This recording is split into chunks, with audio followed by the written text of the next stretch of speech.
بسم اللہ الرحمن الرحیم الحمد للہ رب العالمین والصلاة والسلام علی النبی الکریم وعلى آلہ واصحابہ اجمعین ومن تبعہم بإحسان الی یوم الدین اما بعد۔ محترم ناظرین و سامعین، السلام علیکم ورحمۃ اللہ وبرکاتہ۔ آج کا عنوان ہے حلال روزی کمانا انسان پر فرض عین ہے۔ یہ دنیا دار المحنت ہے، محنت سے کما کر اپنا اور اپنے بال بچوں کا پیٹ پالنا فرائض میں سے ایک فرض ہے۔ حلال روزی سے خود کفیل ہونا اور اپنے بچوں کو دوسروں کی محتاجی سے بچانا ایک بڑی عبادت ہے۔ اہل تقوی کے نزدیک حلال روزی ایمان کا حصہ ہے۔ کسب حلال کی وجہ سے دنیا میں عزت ملتی ہے اور آخرت میں نجات ملتی ہے، جنت کا حقدار ہوتا ہے۔ لہذا اللہ کے بندوں کو اس عبادت سے غافل نہیں ہونا چاہیے اور نہ ہی دنیا داری کا غلام بن کر کسب معاش میں اتنا مصروف ہو کہ آخرت ہی بھول جائے، جو تباہی اور ہلاکت کا باعث بن جائے۔ روزی کمانے کے سلسلے میں اعتدال کی راہ اختیار کر کے شریعت کو مضبوطی سے تھامے رکھنا چاہیے۔ حلال کمانے والوں کے لیے اللہ اپنی رحمت کے خزانے کھول دیتا ہے، دنیا میں عزت عطا فرماتا ہے، آخرت میں بلند درجات سے نوازتا ہے۔ حلال روزی کمانے کے لیے بھرپور کوشش کرنا انسان کے اوپر واجب ہے۔ ایک مقام پر اللہ تعالیٰ کا ارشاد ہے، پھر جب نماز پوری ہو جائے تو زمین میں پھیل جاؤ اور اللہ کا رزق تلاش کرو اور اللہ کو کثرت سے یاد کرو تاکہ تم کامیاب ہو جاؤ۔ بعض صوفیہ کا خیال ہے کہ قیامت کے قریب رزق حلال کا ملنا بہت مشکل ہو جائے گا اور جس کے پیٹ میں حلال لقمہ جائے گا اس کا شمار ولیوں میں ہوگا۔ یہ بات اپنی جگہ درست ہے کہ جب برائی بہت زیادہ عام ہو، ماحول فاسقانہ بن جائے، نفسا نفسی کا عالم ہو، طمع اور لالچ کے روپ میں شیطان پوری طرح پنجے گاڑ چکا ہو، تو انسان کے لیے حلال روزی کمانا ایک مشکل مسئلہ بن جاتا ہے، کیونکہ وہ جس کسب معاش کی طرف جاتا ہے اس میں تھوڑی بہت بے ایمانی کی ملاوٹ ضرور نظر آتی ہے، مگر افراتفری کے عالم میں اللہ کی خاص رحمت ہی سے پاک روزی حاصل ہو سکتی ہے۔ اس لیے ناگوار حالات میں اللہ کے خاص بندے اللہ تعالیٰ سے پاک روزی حاصل کرنے کی دعا کرتے رہتے ہیں، پھر اللہ تعالیٰ ان مانگنے والوں کے لیے ایسے حالات پیدا کر دیتے ہیں جس سے وہ حلال روزی کما لیتے ہیں، اور ایسا ہونا اللہ کی خاص رحمت اور اللہ کی مدد کے بغیر ممکن نہیں۔ اس روئے زمین پر بسنے والا ہر انسان اپنی ضروریات پوری کرنے کے لیے رات و دن محنت کرتا ہے اور بڑی محنت سے اپنی اور اپنے گھر والوں کی کفالت کے لیے روزی روٹی کماتا ہے، اگر وہ یہ تمام کام احکامات الہیہ کے مطابق کرے تو یہ سب عبادت بن جاتے ہیں۔ لیکن اگر اس نے اسلامی ضابطوں کی پابندی نہیں کی اور ناجائز طریقے اختیار کیے یا معاشی جد و جہد کے نام پر دوسروں کے حقوق مارنے شروع کر دیے تو یہی کوشش اس کے لیے آخرت میں رسوائی کا سامان بن سکتی ہے۔ ہماری عام زندگی میں پیٹ ہماری توجہ اور ہماری بنیادی کوشش کا مرکز ہوتا ہے۔ اسے بھرنے کے لیے ہم سب رات و دن کام کرتے ہیں، خوب محنت کرتے ہیں اور ایسی روزی کمانے کی کوشش کرتے ہیں جو اللہ کے حکم کے مطابق ہو، یعنی جائز اور درست ہو۔ اس میں کوئی شک نہیں کہ جائز روزی کمانا کسی بھی انسان کے لیے مشکل یا ناممکن تو نہیں ہے، کیونکہ پروردگار عالم نے ایک طرف انسان کی تخلیق فرمائی تو ساتھ ہی اس کی روزی کے وسائل بھی پیدا فرما دیے اور اس کے لیے وہ سہولیات مہیا کر دیں کہ انسان عملی کوشش کر کے اس دنیا میں اپنا وجود برقرار رکھ سکتا ہے۔ یہ الگ بات ہے کہ خوش نصیب نعمتوں کا شکر ادا کرتے ہیں اور بد نصیبوں کو شکر کی توفیق نہیں ملتی۔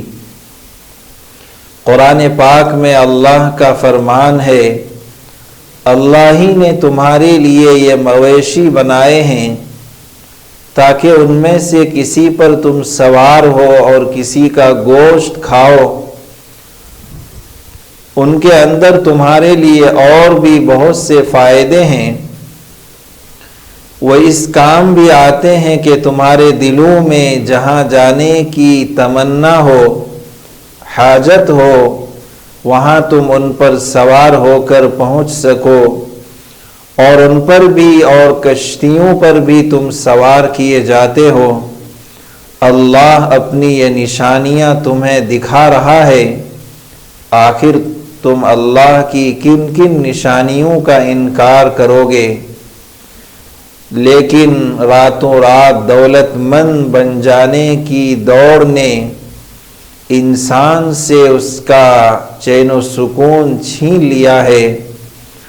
آج آپ دیکھیے کہ اس بے قراری اور دوسروں سے آگے نکل جانے کی خواہ مخواہ کی خواہش نے لوگوں کی آمدنیوں اور ان کی روزی میں سے برکت ختم کر دی ہے۔ کیا یہ کھلی ناسمجھی نہیں ہے کہ انسان نے اپنی اچھی خاصی اور پرسکون زندگی کو اپنی حرکتوں کی وجہ سے بے سکون کر دیا ہے؟ یہی وجہ ہے کہ موجودہ حالات کے ذمہ دار ہم خود ہیں۔ ہمارے کھانوں میں سے ذائقہ ختم ہو گیا ہے۔ کیوں؟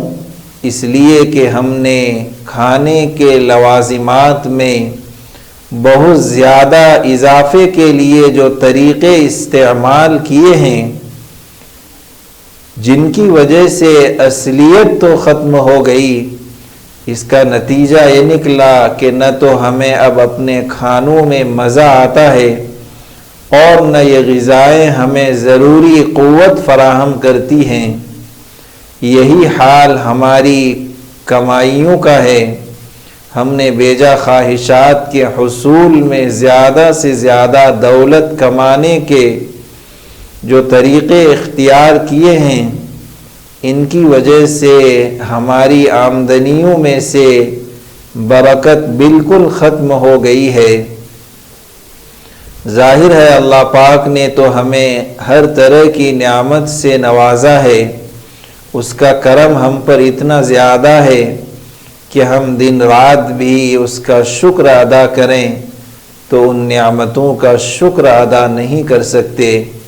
وَإِن تَعُدُّوا نِعْمَةَ اللَّهِ لَا تُحْصُوهَا، اگر ہم اپنی جائز اور حلال آمدنیوں پر اکتفا کریں اور اپنے پالنے والے سے اس میں برکت ڈالنے کی دعا کریں تو وہ رحیم و کریم ہماری دعا ضرور قبول فرمائے گا، مگر شرط یہ ہے کہ دل سے دعا کی جائے، اس سے فریاد کی جائے۔ اگر انسان ترقی کرنے اور خوشحالی حاصل کرنے کے لیے زیادہ بے چینی اور اضطراب کا مظاہرہ کرنے کے بجائے پورے سکون اور وقار کے ساتھ اللہ تعالیٰ سے فریاد کرے تو اسے سب کچھ مل سکتا ہے۔ اسلام دنیا کے تمام مذاہب میں وہ واحد مذہب ہے جس نے کسب حلال کے لیے، حلال کمانے کے لیے محنت کو نہ صرف عزت بخشی بلکہ محنت کرنے والوں کے حقوق بھی متعین کر دیے۔ اسلامی نقطۂ نظر سے ہر فرد معاشی جد و جہد میں حصہ لینے کا ذمہ دار ہے اور ہر شخص ہر حلال اور جائز پیشہ اپنا سکتا ہے۔ پیشوں کے انتخاب میں کوئی پابندی نہیں ہے سوائے ان کے جو شرعی طور پر منع ہوں۔ ہر وہ شخص جو شرعی حدود میں رہ کر محنت کرتا ہے اسلام اسے عظمت کی نگاہ سے دیکھتا ہے۔ ہادی عالم نبی رحمت سرکار دو عالم صلی اللہ علیہ وسلم نے محنت کرنے والوں کو جو رزق حلال کماتے ہیں اللہ کا دوست اور محبوب قرار دیا ہے، اور خود آپ صلی اللہ علیہ وسلم نے محنت کرنے والے ہاتھوں کو چوم کر تا قیامت انہیں عظمت عطا فرمائی ہے، اور محنت کشوں کے حقوق کو ان الفاظ سے سند عطا فرمائی کہ مزدور کی مزدوری اس کا پسینہ خشک ہونے سے پہلے ادا کر دیا کرو۔ اسلامی تعلیمات کی روشنی میں یہ بات واضح ہے کہ محنت و مشقت اور کوشش کے بغیر کوئی بھی کامیابی حاصل نہیں کی جا سکتی۔ ترقی کے منازل طے کرنے کے لیے محنت اور کوشش ضروری ہے۔ اگر ہم اپنے ماضی پر روشنی ڈالیں تو یہ حقیقت ہمارے سامنے آ جاتی ہے کہ آپ صلی اللہ علیہ وسلم کی تعلیمات کی روشنی میں عرب کے بادیہ نشینوں نے محنت اور کوشش کو اپنایا تو وہ صحرائے عرب سے اٹھ کر ایک عالم پر چھا گئے، اور دنیا کے ہر شعبے میں چاہے وہ عبادات ہوں یا معاملات ہوں، معیشت ہو یا معاشرات ہوں، سائنس ہو یا شعر و ادب، غرض اپنی محنت اور جانفشانی سے بحر و بر مسخر کر لیے اور پوری دنیا میں ہدایت اور علم کی روشنی پھیلانے کا ذریعہ بنے۔ رسول اللہ صلی اللہ علیہ وسلم کے فرامین اور آپ کی عملی زندگی سے ہمیں عمل پیہم، محنت و مشقت اور جانفشانی کی تلقین ملتی ہے۔ آپ صلی اللہ علیہ وسلم نے بچپن میں بکریاں چرائیں، بعثت سے پہلے، نبوت سے پہلے باقاعدہ تجارت کی، اور تجارت کی غرض سے طویل اسفار بھی فرمائے۔ رسول اللہ صلی اللہ علیہ وسلم نے بیت اللہ کی تعمیر میں حصہ لیا۔ رسول اللہ صلی اللہ علیہ وسلم نے ہجرت کے بعد مسجد قباء اور مسجد نبوی کی تعمیر میں حصہ لیا اور صحابہ کے ساتھ مزدوروں کی طرح کام کیا۔ غزوہ احزاب کے موقع پر خندق کھودنے میں بنفس نفیس شریک ہوئے۔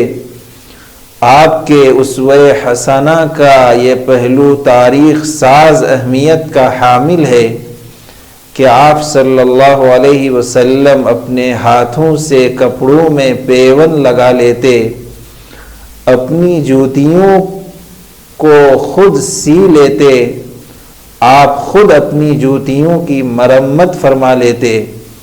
انبیاء کرام علیہم السلام جہاں اللہ تعالیٰ کا پیغام پہنچانے کی ذمہ داریاں مکمل طور سے ادا فرماتے اور رسالت کی تبلیغ فرماتے، وہاں دنیاوی اعتبار سے بھی ان کی محنت اور کوشش کی واضح مثالیں ہمارے سامنے موجود ہیں۔ چنانچہ حضرت آدم علیہ السلام کھیتی باڑی کرتے تھے، حضرت نوح علیہ السلام بڑھی کا کام کرتے اور انہوں نے اپنے ہاتھوں سے کشتی بھی بنائی۔ حضرت داؤد علیہ السلام لوہے کا کام کرتے تھے، لوہے سے زرہیں اور دیگر سامان جنگ بناتے تھے۔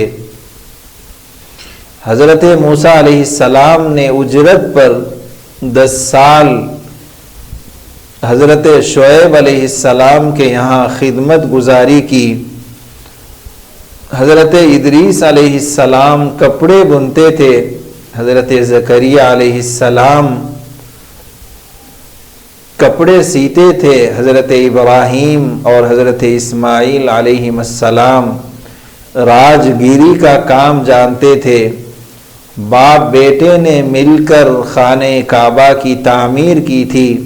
حضرت یعقوب علیہ السلام نے 10 سال تک بکریاں چرائیں۔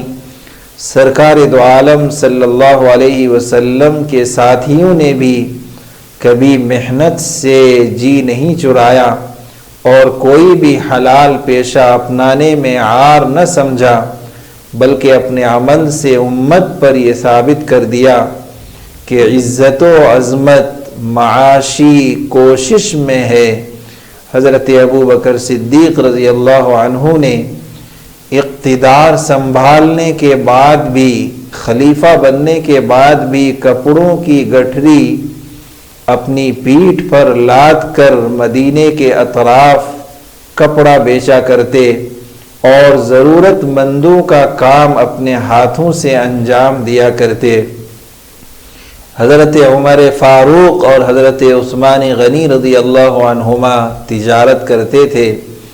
حضرت سعد رضی اللہ عنہ مدینے میں لوہار کا کام کیا کرتے، ہتھوڑا چلایا کرتے۔ حضرت سعد کے ہاتھ سیاہ اور کھردرے ہو گئے تھے۔ ایک مرتبہ جب نبی پاک صلی اللہ علیہ وسلم نے ان سے ہاتھ ملایا تو آپ نے ہاتھوں کی سختی کی وجہ معلوم کی، تو حضرت سعد رضی اللہ عنہ نے فرمایا کہ میں اپنے گھر والوں کے لیے روزی کماتا ہوں، اس لیے ہاتھوں کا یہ حال ہوا ہے۔ تو رسول اللہ صلی اللہ علیہ وسلم نے اپنے مبارک لبوں سے حضرت سعد کے ہاتھوں کو چوم لیا اور یہ فرمایا، یہی وہ ہاتھ ہیں جنہیں جہنم کی آگ نہیں چھوئے گی۔ اسلام نے محنت کی عظمت ہی کو دنیا اور آخرت کی ترقی اور کامیابی کا ذریعہ قرار دیا اور سب سے زیادہ محنت کشوں کے حقوق کی اسلام نے پاسداری کی ہے۔ آئیے ہم سب مل کر وطن عزیز کی تعمیر کریں، محنت سے جی نہ چرائیں، ایک دوسرے کے حقوق کی پاسداری کریں اور پھر سے اسلامی تعلیمات اور اسلامی روایات کو زندہ کرنے کی کوشش کریں۔ بہرحال محنت کرنا اور جد و جہد کرنا، حلال روزی کمانے کے لیے ہر حلال طریقہ اپنانا، یہ شریعت کا منشا ہے۔ ہر حلال طریقہ اپنانا یہ عبادت ہے۔ اللہ جل شانہ ہم سب کو محنت کرنے کی توفیق عطا فرمائے، ہمیں رزق حلال کمانے اور کھانے پینے کی توفیق مرحمت فرمائے۔ اللہ جل شانہ ہم سب کو دین کی صحیح سمجھ عطا فرمائے، کہنے سننے کو بے حد قبول فرمائے، دین اسلام کی خدمت اور انسانیت کی خدمت کے لیے ہم سب کو تا حیات قبول فرمائے۔ ربنا تقبل منا انك انت السميع العليم وتب علينا انك انت التواب الرحيم، وصلى الله تعالى على خير خلقه محمد وعلى آله وأصحابه أجمعين برحمتك يا أرحم الراحمين، والحمد لله رب العالمين۔